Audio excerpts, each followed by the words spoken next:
말씀의 내용이 참 어둡고 우울합니다. 제가 본문을 선택할 수 있었다면 이 본문으로 설교를 하지 않았을 것 같습니다. 좋은 내용이 아니죠. 야곱에게 일어난 사건 가운데 야곱이 드러내고 싶지 않은 부끄러운 흑 역사가 기록되어져 있기 때문입니다. 설교자인 저에게도 선택권이 없을 때가 있습니다. 순서에 따라서 말씀을 이렇게 읽고 강해를 하다 보면 그날 주어진 본문을 제게 설교할 본문으로 삼고 설교를 준비하지만 저도 이런 질문을 던집니다. 아니, 왜 이 본문으로 설교를 해야 될까요? 이 본문으로 무엇을 설교를 해야 될까요? 라는 질문을 끊임없이 던지게 됩니다. 사실 오늘 함께 읽은 본문의 내용은 전혀 은혜가 되지 않습니다. 전혀 믿음의 사람들의 모습이 보이지가 않습니다. 믿음의 한 사람의 가정에 숨겨야만 하는 그런 치욕적인 사건만 소개를 하고 있는 것 같거든요. 근데 분명한 사실은 하나님의 말씀에 이 사건이 기록되어 있다는 거죠.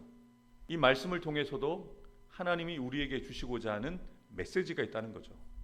야곱은 자신에게 일어난 일, 자신의 딸에게 일어난 이 일을 당했을 때 아마도 왜 저에게, 왜 저의 딸에게 이런 일이 일어났느냐고 질문을 던졌을 것입니다. 모든 사람들이 자신이 원하지 않는 자신의 뜻밖의 고난과 아픔과 위기를 만날 때 다 똑같습니다. 왜 하필 저에게 이런 힘든 일을, 어려운 일을, 상처를, 아픔을 주십니까? 라고 질문을 던집니다.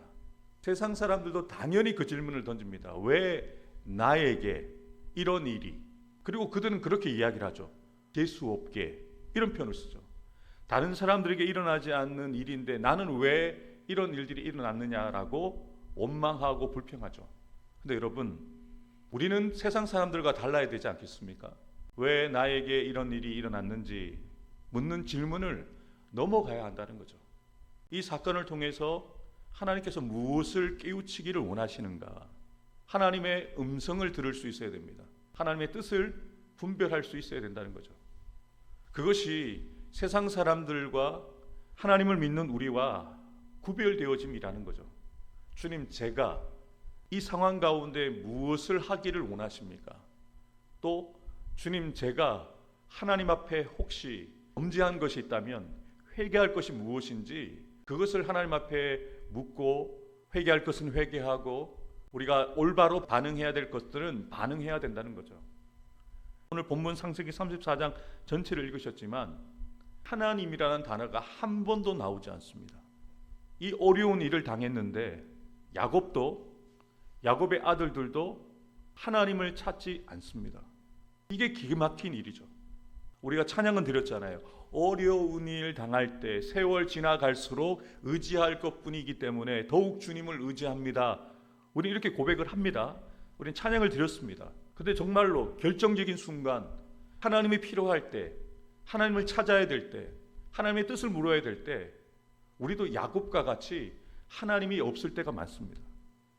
고난 가운데, 위기 가운데 하나님을 찾고 하나님의 음성을 구하고 하나님께서 원하시는 대로 반응해야 함에도 불구하고 우리도 야곱처럼, 야곱의 아들처럼 하나님의 뜻을 구하지 않고 감정이 일어나는 대로 세상 사람들이 우리에게 행한 대로 똑같이 갚으려고만 합니다.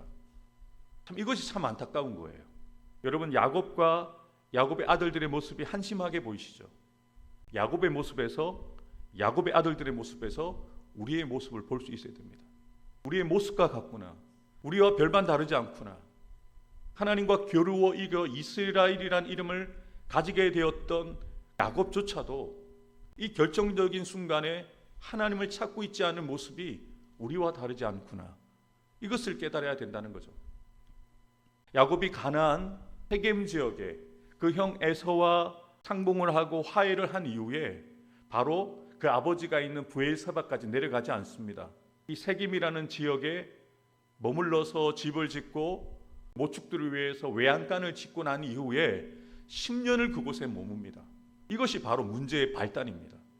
하나님은 어디에 가기를 원하셨냐면 그 아버지가 있는 그 땅에 돌아가기를 바라셨습니다. 이 땅은 지나가야 되는 땅이었습니다. 정착지가 아니라 세겜은 경유지였습니다. 그런데 야곱이 그 땅에 집을 짓고 외양간을 짓고 안정되어지고 편안한 삶을 살다 보니 10년이라는 세월이 훌쩍 지나간 겁니다. 그래서 그 땅에서 자신의 외동딸 10대 소녀 디나에게 강간 사건이 일어나게 된 거죠. 그리고 그 딸의 강간 사건으로 인해서 그의 아들들이 세겜 땅에 있는 사람들을 대학살하는 사건이 일어나게 된 겁니다. 무엇이 문제인지를 정확하게 보셔야 됩니다. 디나가 강간당한 것도 심각한 문제이고 한 독속을 대학살한 것도 문제지만 그 사건이 일어나게 되어지는 계기가 무엇인가? 하나님이 고향 땅으로 돌아가라고 말씀하셨는데 그 목적지에 이르지 않았는데도 그 경유지가 되어지는 세겜 땅에 머물러 있었던 것부터가 문제가 되는 거죠. 본문은 이렇게 시작합니다. 레아가 야곱에게 낳은 딸 디나가 그 땅의 딸들을 보러 나갔더니 히위 족속 중 하몰의 아들 그 땅의 추장 세겜이 그를 보고 끌어들여 강간하여 욕되게 하고, 외동딸이죠. 디나가 그 땅에 있는 딸들과 함께 그 문화를 배우고 즐기기 위해서 갔다는 거예요. 10대 소녀들이라고 생각하면 호기심이 많잖아요. 새로운 것에 대한 관심도 많고 또 즐기고 싶은 마음도 있었던 거죠.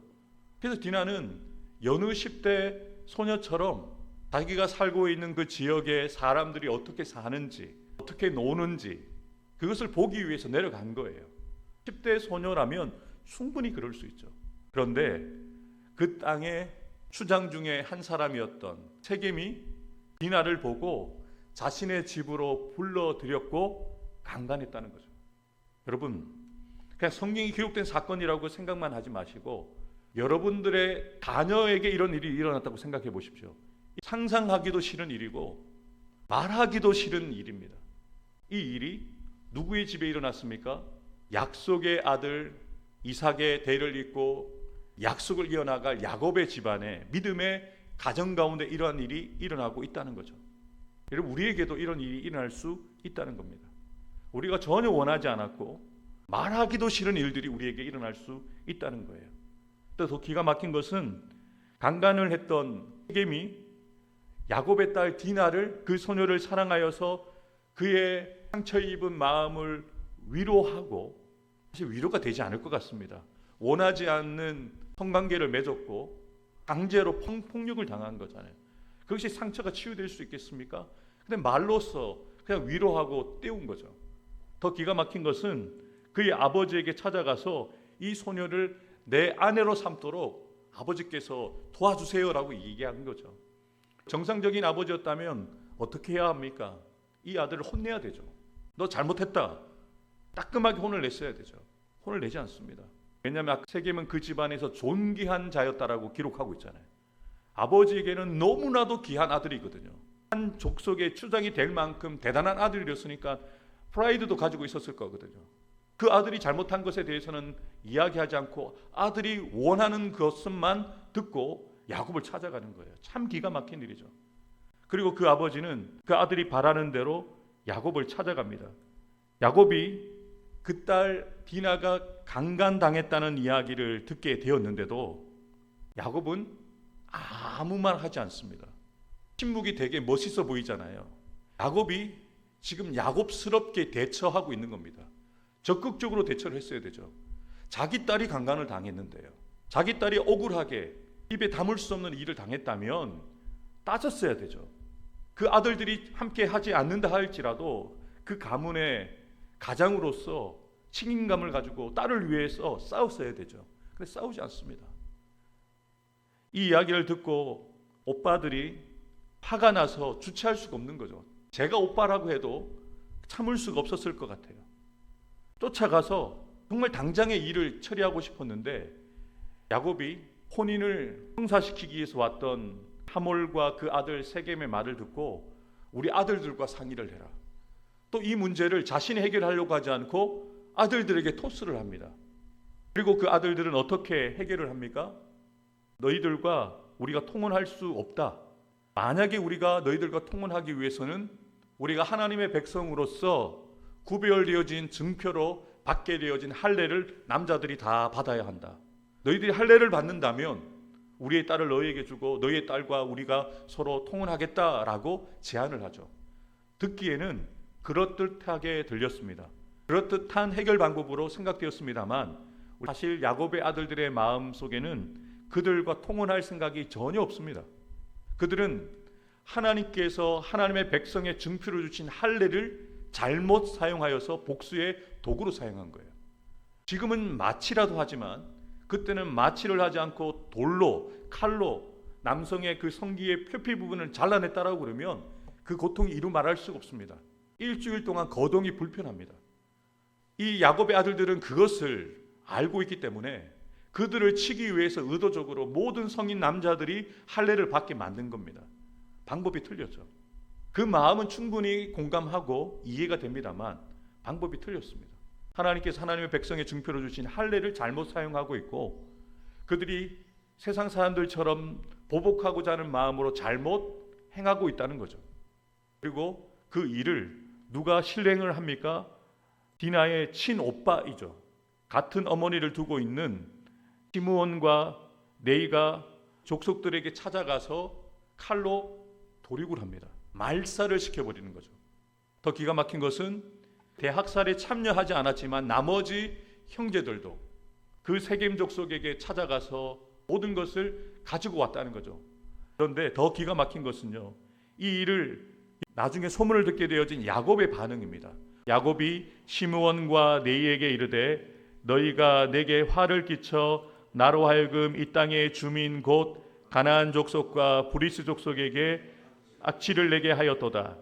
나는 수가 적은즉 그들이 모여 나를 치고 나를 죽이리니 그러면 나와 내 집이 멸망하리라. 아멘. 야곱의 말을 잘 보십시오. 참 무책임한 아버지의 모습을 보게 됩니다. 그래도 적어도 그 오라버니들은 자신의 동생의 억울함을 풀어주기 위해서 행동이라도 취했죠. 그런데 아버지 야곱은 아무것도 하지 않고 있습니다. 단지 무엇만을 생각합니까? 나를 죽이고 내 집안이 망할 것만을 생각합니다. 곁에서 그 이야기를 혹이난 디나가 들었다면 얼마나 서운했겠어요. 상처받고 너무나도 힘들어하고 있는 딸을 위해서 그 아버지 야곱은 아무것도 하고 있지 않습니다. 그리고 이 사태를 두고 하나님 앞에 엎드려서 기도를 하지도 않습니다. 그리고 이렇게 자신의 두려운 마음을 이야기하죠. 혹시 이 소문이 이 가나안 땅에 있는 다른 족속에게 들려지게 되어지면 우리가 그들의 공공의 적이 되어서 그들이 우리를 공격해오면 어떻게 하겠느냐라고 두려워하고 있다는 거예요. 여러분, 이 야곱이 누굽니까? 야복강가에서 하나님을 만난 그 야곱입니다. 하나님과 겨루어 이겼던 이스라엘입니다. 자신이 가장 넘기 힘들다고 생각했던 에서를 넘었던 야곱입니다. 근데 지금은요, 또 다른 산을 만나게 되니 옛 과거의 그 야곱의 습성이 그대로 올라오는 거예요. 자기밖에 보이지 않습니다. 계산하는 거잖아요. 하나님 앞에 엎드리지 않습니다. 자신의 안위만을 생각하고 있는 거죠. 여러분, 여기에서 문제를 볼 수 있습니다. 야곱이 지금 그 마음 가운데 누가 계시지 않는 것 같습니까? 하나님이 안중에 없습니다. 하나님을 의식하지 않습니다. 하나님을 찾지 않습니다. 이 본문을 가지고 우리가 다 알 수는 없지만 추측해 볼 수 있는 것은 그 세겜의 10년의 생활이 하나님과 야곱 사이에 거리를 만든 것 같습니다. 하나님과 매일매일 하나님을 찾고 구하고 하나님과 동행하는 야곱의 삶이 아니었음을 우리는 충분히 예상해 볼 수 있습니다. 왜요? 문제가 있을 때, 어려운 일을 당할 때 주님을 찾지 않거든요. 주님께 묻지 않거든요. 주님께 예배하지 않거든요. 그래서 하나님께서 그렇게 불안해하고 있는 야곱과 그의 아들들에게 하나님이 찾아오셔서 이렇게 말씀하십니다. 하나님이 야곱에게 이르시되 일어나 베델로 올라가서 거기 거주하며 내가 내 형 에서의 낯을 피하여 도망하던 때에 내게 나타났던 하나님께 거기서 제단을 쌓으라 하신지라. 야곱이 이에 자기 집안 사람과 자기와 함께한 모든 자에게 이르되 너희 중에 있는 이방 신상들을 버리고 자신을 정결하게 하고 너희들의 의복을 바꾸어 입으라. 우리가 일어나 베델로 올라가자. 내 환난날에 내게 응답하시며 내가 가는 길에서 나와 함께하신 하나님께 내가 거기서 제단을 쌓으려 하노라. 아멘. 뒤늦은 후회이지만 또 읽고 외양간을 다시 짓는 격이지만 야곱이 하나님 앞에 기도했던 것 같습니다. 그리고 하나님은 야곱에게 응답하시죠. 베델로 올라가라. 네가 있어야 될 곳은 세겜이 아니라 베델로 올라가라. 그리고 너와 너희 가족들이 가지고 있는 이방 신상들을 버리고 정결하게 하고 다시 베델로 돌아가서 나를 찾으라 하나님이 말씀하시는 거죠. 왜 이 사건이 일어나게 되어졌는지 정확하게 하나님이 진단하고 계신 겁니다. 예배가 사라져 버렸습니다. 약속을 잃어버렸습니다. 하나님을 의식하지 않고 하나님을 부르지 않게 되었을 때 이 집안이 이렇게 된 거예요. 아버지와 자녀들이 나뉘어지게 되어지고 그 딸은 정말 씻을 수 없는 상처를 가지게 되었다는 거죠. 야곱의 딸도 야곱의 아들들도 잘한 거 없습니다. 그런데 누구의 영향 때문입니까?